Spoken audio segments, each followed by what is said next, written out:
Bonjour, bienvenue sur Crypto Ali. J'espère que vous allez bien en ce 1er novembre 2020. Alors, on commence immédiatement avec le prix du XRP comme d'habitude sur CoinGecko qui est à 31 cents 94 en baisse depuis 24, en hausse depuis 24 heures de 0,1%. Les marchés sont stables à 543 milliards de dollars et la prédominance est toujours du Bitcoin. Alors ici, la heatmap Bitcoin 18 270 en baisse de 0,4%, et c'est pas mal partagé. 4 leaks comme d'habitude, 46 gagnants, 10 perdants, XRP à 0,2440 USD en hausse de 1,50, 700 000 trades par minute. Il y a pas mal d'échanges à ce temps-là. Les marchés de Tokyo sont ouverts. OK. Le volume de transactions pour le 31 a été pas mal faible hier, 340 millions, alors rien d'impressionnant ici. Quand il va y avoir de quoi d'impressionnant comme ici, je vais vous en faire part. Ensuite, on commence immédiatement avec les nouvelles qui sont à axer de plus en plus sur XRP. Je vais essayer de focusser vraiment plus sur Ripple, la compagnie XRP. J'avais l'intention de donner un cours de trading avec une technique que j'ai développée depuis 5 ans, mais finalement, je reviens sur ma décision, OK? Je suis les fous qui changent pas d'idée, comme on dit. Alors, je préfère focuser sur ma chaîne et apprendre aux gens pourquoi XRP est le coup gagnant, comme on dit. Alors, je sais qu'il y a des gens qui sont intéressés à voir ma stratégie. Peut-être qu'un jour, je vais changer d'avis, mais pour l'instant, je continue pareil à la fin de chaque vidéo de montrer une stratégie gratuite sur laquelle vous pouvez vous inspirer et commencer à trader et vous pratiquer en démo. Puis en passant, j'ai de très bonnes nouvelles. J'ai découvert des choses hier par rapport à ceux qui ont des iMac. Là. J'ai trouvé une plateforme de trading en ligne. En tout cas, je vous en parle plus tard dans la vidéo. Restez à l'écoute. C'est à la fin de tout. OK? Alors, Bitcoin qui est perçu comme une réserve de valeur, oui. Ethereum, c'est une plateforme de compte intelligent. Et Ripple, c'est quoi? C'est un réseau de paiement. Alors, selon ici FeeNews.com, eux, ils disent que un mélange de ces trois-là fait en sorte que vous avez une exposition diversifiée. Alors, c'est sûr que l'idéal, c'est que quelqu'un ait du Bitcoin, de l'Ethereum et du XRP. Mais je sais que les gens, ils n'en ont pas de Bitcoin parce que c'est trop cher. Ou s'ils en ont, ils en ont pour presque rien. Alors, c'est pour ça que les gens recherchent d'autres opportunités où ce qui va avoir des bonnes possibilités de faire des sous plus tard avec un prix qu'on peut payer modique. OK. Le PDG de SBI Holding qui confirme que le projet de Ripple de s'installer au Japon, c'est vrai. Alors, le PDG de SBI Holding, Yoshikata Kitao, déclare que Ripple envisage le Japon comme un nouveau marché pour son siège social. SBI Holding confirme que Ripple considérait le Japon comme l'un des sièges sociaux lors d'un briefing qui a eu lieu le 28 octobre dernier, qui est de 3 jours.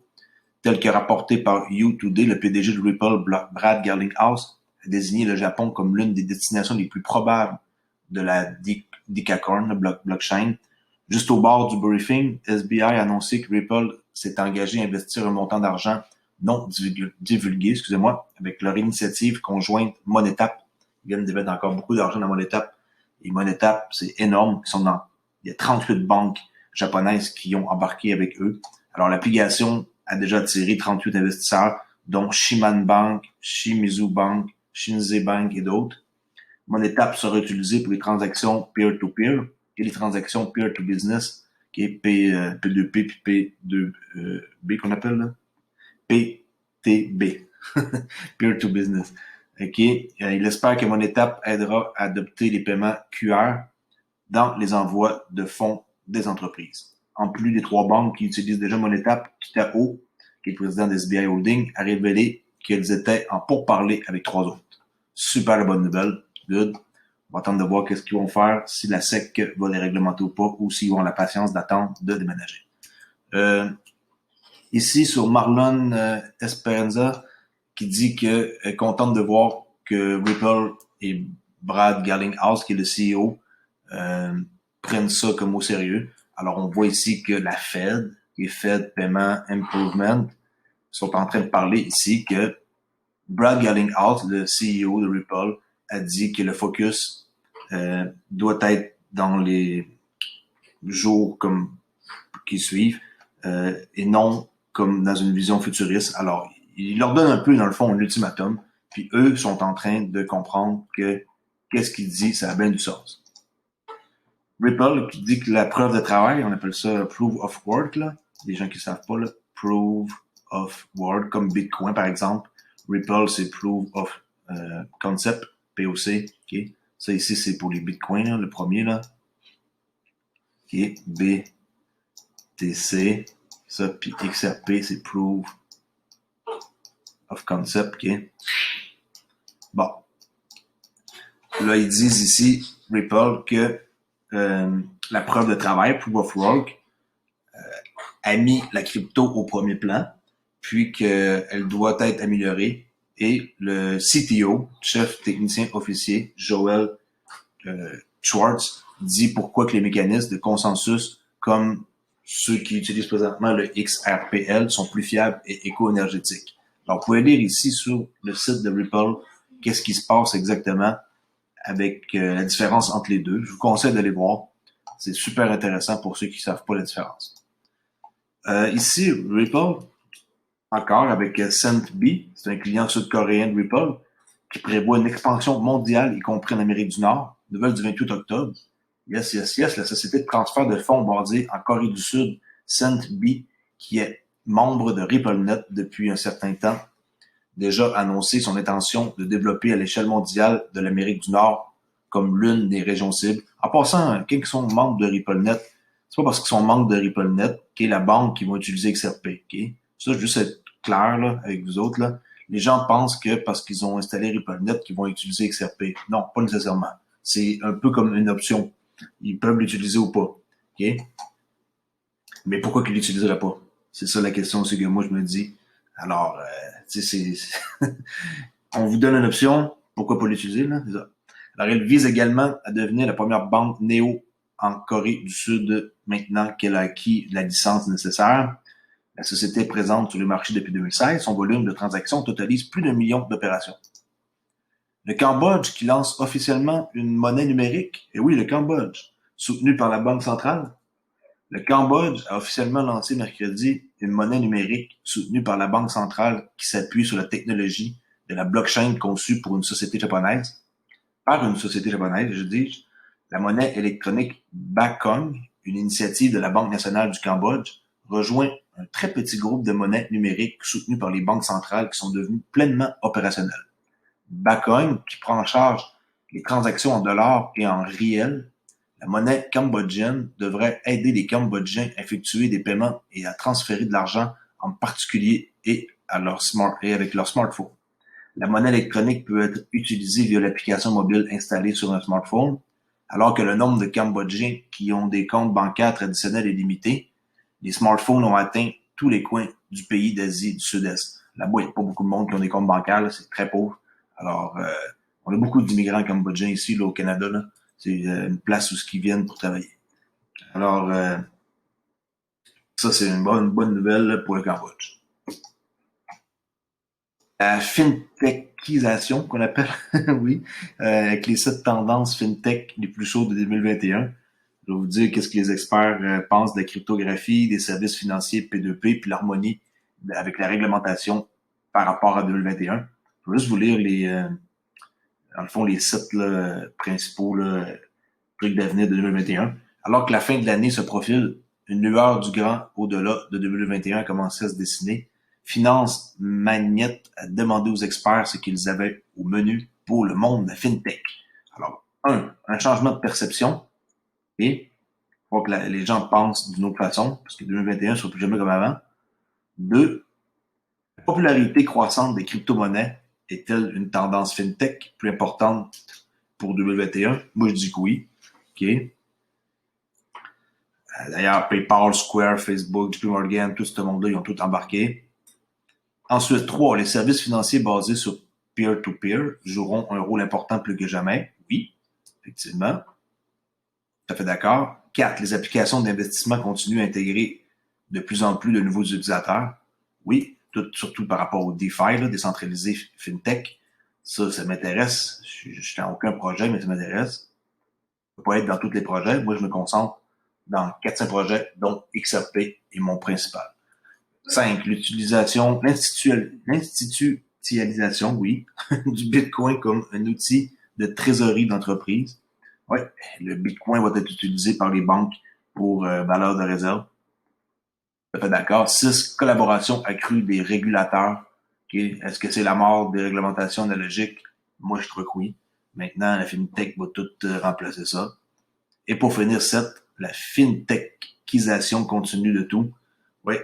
Alors, ici, comme on peut voir, c'est qu'en cours depuis plusieurs années, les services financiers sont partout. L'application des transports, l'application des commandes de nourriture, les comptes d'adhésion d'entreprise. On peut commander de la bouffe là, avec son réfrigérateur. Là. Il va nous indiquer s'il nous reste encore du lait, là, par exemple. Là. Ça, tout ça, c'est populaire. Là. On peut voir ça chez Costco, là, c'est en vente. OK. Tesla qui rencontre la crypto alors que FTX lance le trading d'actions fractionnées. Ça, en passant, Uphold, ils le font. On peut acheter des actions d'Amazon sans en détenir une complète. Là, à 4000 pièces, on peut en avoir, exemple, une fraction pour 500 $. Ça, on peut faire ça chez Uphold, mais juste pour les Américains. Mais ça se fait, là. C'est ça la mode, là. Pareil pour l'immobilier. L'immobilier, j'ai parlé d'une vidéo dans les tout débuts qui nous montre qu'on peut être propriétaire avec un jeton, là, un jeton NFT, là, qu'on va avoir, puis qu'on est propriétaire d'une partie d'un immeuble. Vous n'avez pas les moyens d'acheter un immeuble, vous n'êtes pas capable de vous faire prêter, exemple, 1 million de dollars pour vous faire financer un bloc appartement, un triplex. Alors, vous pouvez être un investisseur qui est à l'autre bout du monde, qui va détenir une petite part de l'immobilier, d'un triplex quelque part à Dubaï.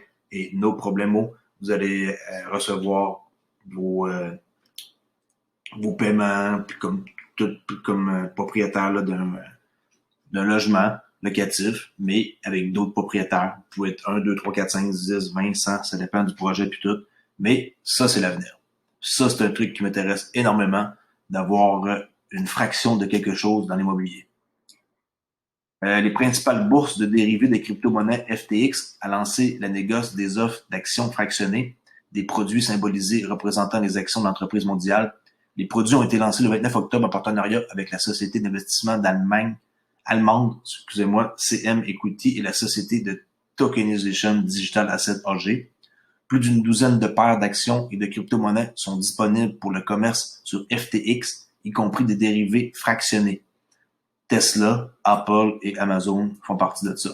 En cotation ici, le trading de crypto et le trading d'actions ont régulièrement attiré un public plus large avec l'arrivée de nouveaux acteurs du marché. Ces produits d'actions fractionnaires reflètent la réalité que les traders aujourd'hui couvrent l'industrie et le secteur et veulent des opportunités de trading qui correspondent pleinement à leurs intérêts et à leur état d'esprit.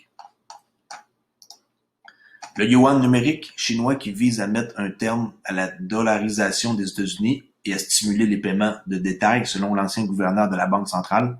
L'ancien gouverneur de la Banque centrale, Zhu Zhaochuan, a déclaré que la monnaie numérique chinoise visait à repousser l'hégémonie du dollar américain et à stimuler les paiements de détail.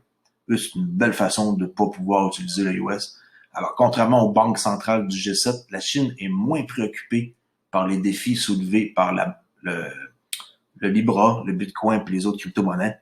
Les autres, ils sont en business, là. Okay? La Banque centrale chinoise se rapproche du lancement de sa monnaie numérique souveraine. La monnaie numérique souveraine de la Chine est principalement conçue pour accroître les paiements de détail dans le pays et empêcher la domination du dollar américain. Pas compliqué, ils sont en train de partir en guerre pour presque plus utiliser le dollar américain, puis de faire leurs trucs eux-mêmes. Puis je pense qu'ils sont sur le point de vraiment rupture là, avec la guerre froide qui existe pour la FinTech entre les États-Unis et la Chine. Alors, ils veulent dominer, dans le fond, dans leur domaine, en empêchant d'utiliser le dollar américain. Plutôt que de faire face aux menaces soulevées par les crypto-monnaies ou les pièces stables, a déclaré l'ancien gouverneur. Alors, eux autres, ils font leur truc. Ils savent le tort qu'ils sont en train de faire aux États-Unis et ils leur font une espèce de gros finger, mais poli. Moi, c'est comme ça que je vois ça. Twitter ici, que très bonne nouvelle pour eToro, qui devient la première bourse majeure à supporter Flare. Et pour les Spark Tokens, le 12 décembre, n'oubliez pas la gang, 12 décembre, dernier jour où vous pouvez faire prendre un screenshot de votre compte. Maintenant, il y a plein de places là, où on peut mettre nos XRP puis qu'on va recevoir des Sparks. Là. Moi, ils sont sur le XRP Toolkit là, avec ma clé Ledger.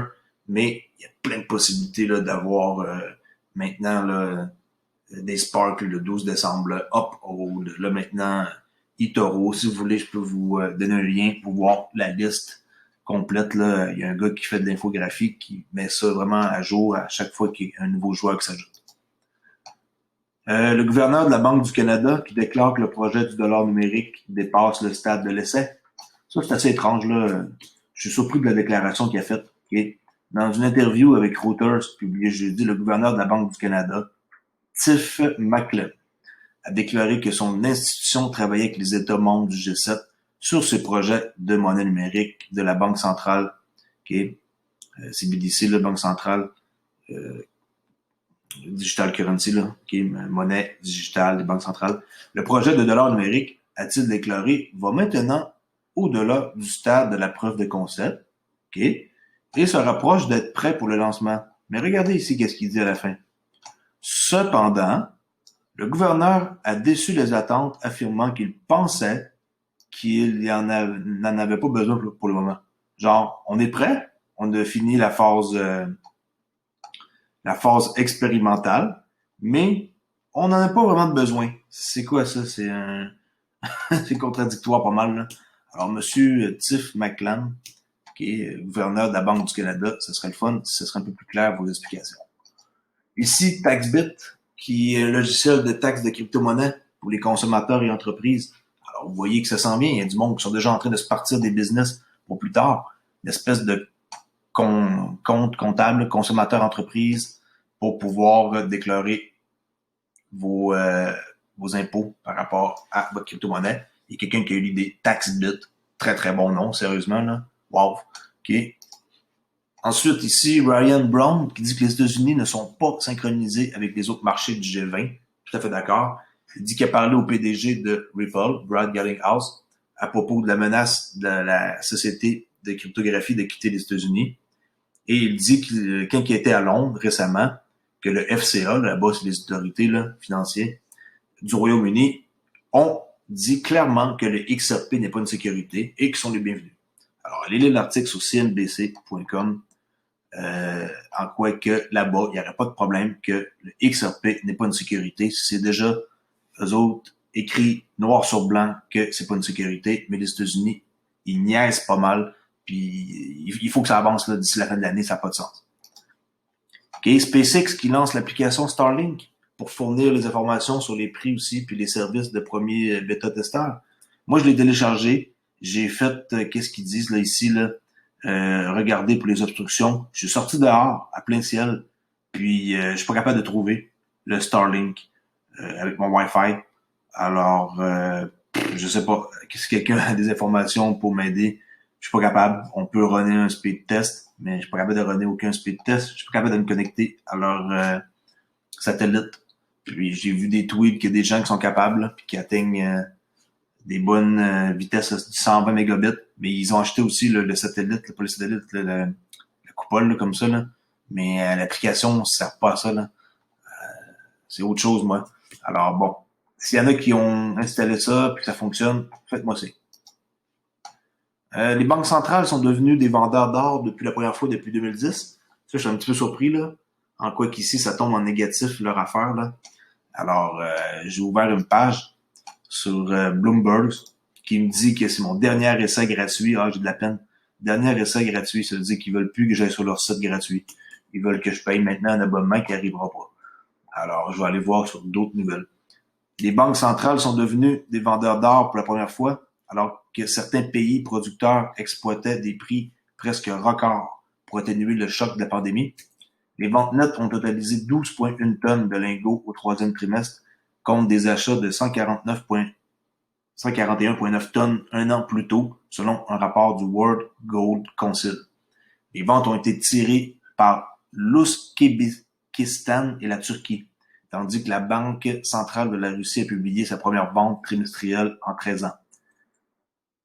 Alors que les entrées dans les fonds négociés en bourse, okay, les FNB, là, ont stimulé la progression de l'or en 2020, les achats par les banques centrales ont contribué à soutenir les lingots ces dernières années. Citigroup a prédit le mois dernier que la demande de la Banque centrale rebondirait en 2021, après avoir ralenti cette année par rapport à des achats presque records en 2018-2019.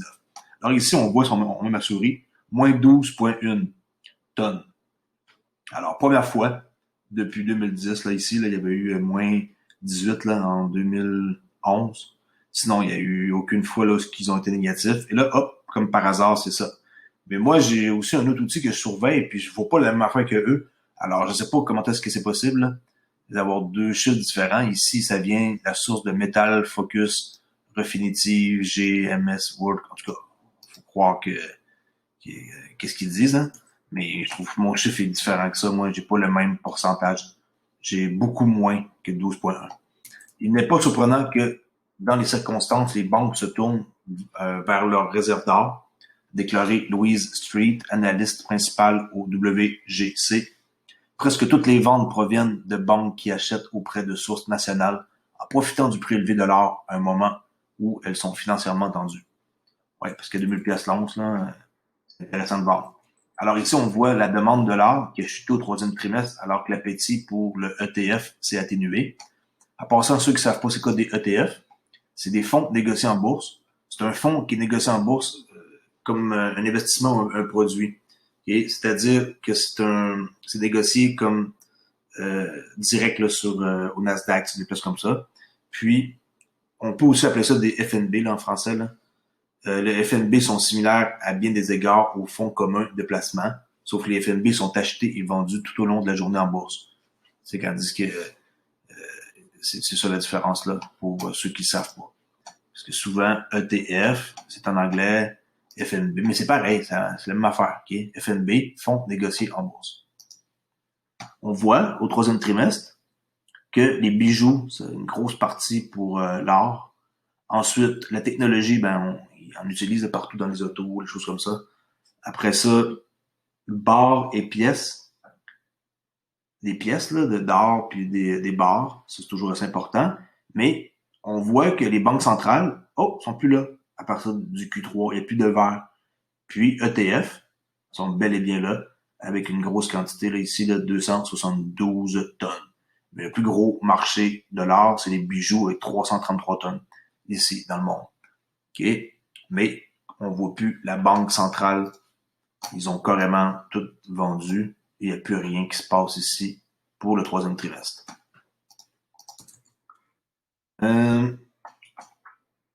Ça, c'est bon. Alors, on s'en vient au sujet par rapport au trading. Okay, je ne vous ai pas oublié, là, je vais toujours faire du trading à chaque fin de session, mais je ne vais pas vendre quoi que ce soit. Ça ne me tente pas que ma chaîne devienne une chaîne de trading. Là. Oui, ça va avec qu'est-ce qu'on fait, là, les achats, tout ça, mais moi, c'est du long terme. Et j'ai plus envie de montrer quoi que ce soit pour du court terme, parce que c'est pas le court terme qui est intéressant. Quand on veut faire de l'argent, c'est du long terme.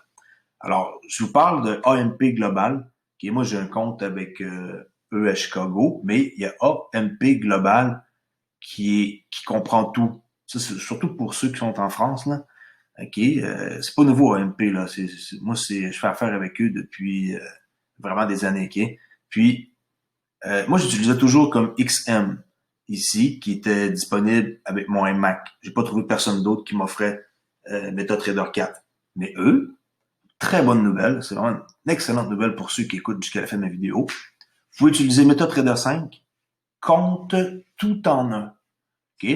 Là, hier, j'ai voulu l'installer, mais c'était fermé les marchés dans l'après-midi, alors j'ai pas pu faire quoi que ce soit.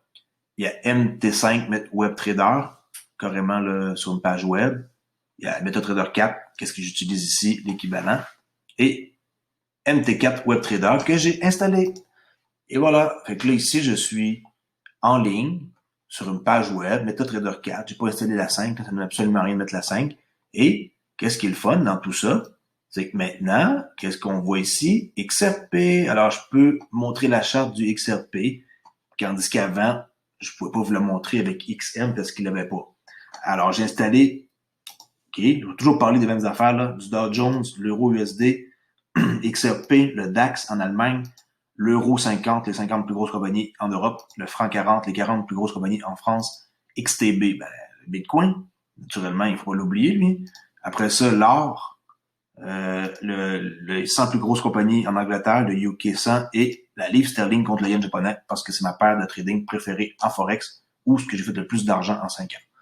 Alors, le yen contre la livre sterling. OK? Alors, ça va être mes fenêtres principales que je vais vous montrer. Puis, on va continuer de travailler avec la même technique que j'utilisais ici, là. Vous comprenez, là, avec ma technique gratuite que j'enseigne, qui changera jamais, là, qui est une moving average de 5 ici, smooth, medium, HL divisé par 2, OK, 5 jours. Après ça, la technique que je vous enseignais de la moitié de la chandelle, qu'il faut qu'il dépasse la mèche précédente ici, avec 10% de plus de volume. Alors, on voit que ici, j'ai pas mis le bon carré à bonne place, ça allait ici, là. Comme ça. Ben, peu importe, le carré là, c'était juste ça, à titre d'exemple. Mais vous vous en souvenez, ceux qui savent pas c'est quoi, reculez dans mes vidéos, vous allez voir. À chaque fin de vidéo, je fais ça. Comme par exemple, ça ici. Ça, c'est une trade. Non, c'est pas une trade parce que ça touche pas, excusez-moi. Ça ici, c'est une trade. Okay.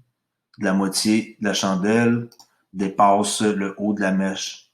Ici, il reste qu'à vérifier la troisième étape. Il y a 3 étapes dans cette technique-là. Il faut que ça touche à la ligne. Il faut que ce soit de la moitié de la chandelle qui dépasse la mèche précédente et que le volume soit 10% plus élevé que la précédente.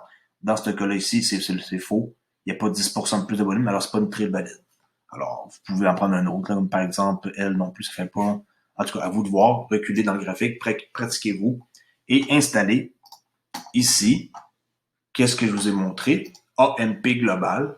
Ouvrez-vous un compte démo. Je répète, un compte démo, pas un compte live. Faites pas l'erreur d'aller mettre un compte live. Quand vous allez être à l'aise et que vous allez être bon, et que vous allez être capable de prouver que vous faites des profits. Le but, c'est juste de faire des profits, là.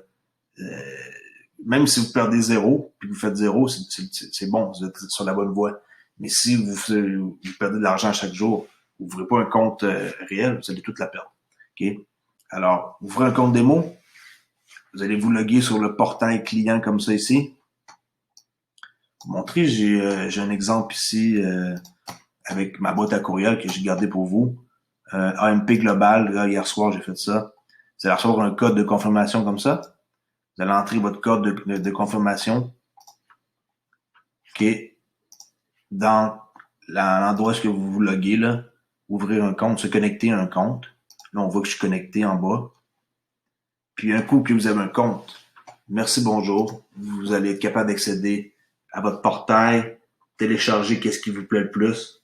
Allez-y, qu'est-ce que vous voulez. Si vous voulez avoir une plateforme comme moi ici, XM, un logiciel, ben, prenez MetaTrader 4 ou MetaTrader 5. Moi, honnêtement, c'est ça que je vais installer dans les prochains jours. Là. MetaTrader 5 tout en un. Ça, c'est le top. Il va y avoir, je pense, bien plus de sortes de crypto-monnaies que qu'est-ce qu'on voit ici. Là, le crypto-monnaie, il n'y a pas grand-chose. Il y a un fichier. Un petit instant. Parce que je ne suis pas habitué sur le web de même.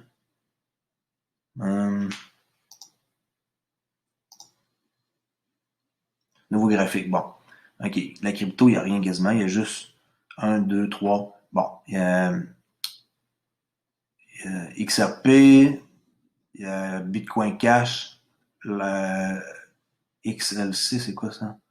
XET. Il y a juste comme 4 sortes. Plus les bitcoins ici. Puis il y a aussi des mini, là, des mini contrats. C'est ça que je suggère de faire pour ceux qui veulent commencer. C'est beaucoup moins dangereux. Le mini DAX, mini Dow Jones, mini S&P, mini Dow Jones, ouais. Dow Jones, S&P 500, le US 100, excusez-moi, Nasdaq, puis le mini DAX. OK? Puis des métaux ici qu'on peut trader. Mais le meilleur des choix à faire, j'ai déjà téléchargé ça dans le passé, là, il y a un an, MetaTrader 5 tout en un. En plus, la plateforme est plus rapide.